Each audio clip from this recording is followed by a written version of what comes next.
governor drew up a transfer of power protocol. Now, this letter gives his chief of staff the responsibility to determine whether Hogan is unable to perform the duties of his office. That's when the temporary transfer of power to the lieutenant governor would begin. But some political analysts consider using a middleman to make the call alarming and potentially dangerous.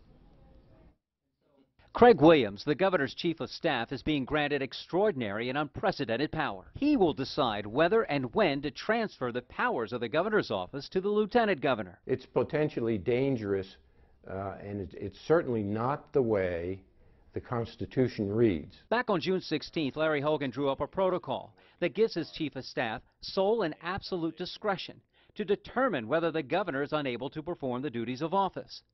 The letter defines that circumstance as when the governor is not available and immediate action is necessary. Actions regarding emergencies like civil unrest or a natural disaster such as a hurricane, not policy decisions. A few days ago, I was diagnosed with cancer.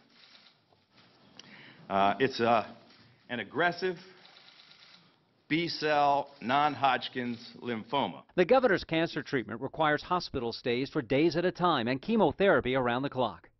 The state constitution provides a mechanism for the lieutenant governor to fill in, but it doesn't mention using a middleman to make that decision. It's alarming because you have an appointed official making decisions as to who is going to be the chief executive officer in Maryland. Is it going to be the governor or the lieutenant governor? Are political reasons going to be involved as to why I'm not going to turn over the power to the lieutenant governor because it might make Larry Hogan look weak in the eyes of voters? Lieutenant Governor Boyd Rutherford has filled in before, most recently this week as the chairman of the State Board of Public Works. But the substitute teacher is back.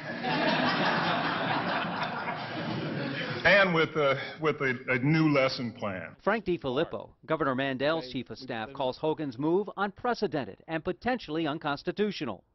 But the governor's office ran the protocol by the state AG's office first. A spokesman for Brian Frost says it was reviewed and approved by top lawyers. I don't see any reason for the chief of staff to be the middleman here. A transfer of power protocol was in place when the governor traveled to Asia on a trade mission last month.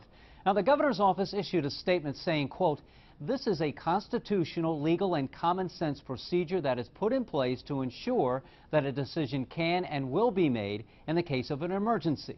The governor has the utmost confidence in Lieutenant Governor Boyd Rutherford and his executive staff," end quote. Tomorrow, it's back to work for the governor. He's scheduled a press conference to talk about a state transportation issue. Reporting live from the newsroom, David Collins, WBAL TV 11 News.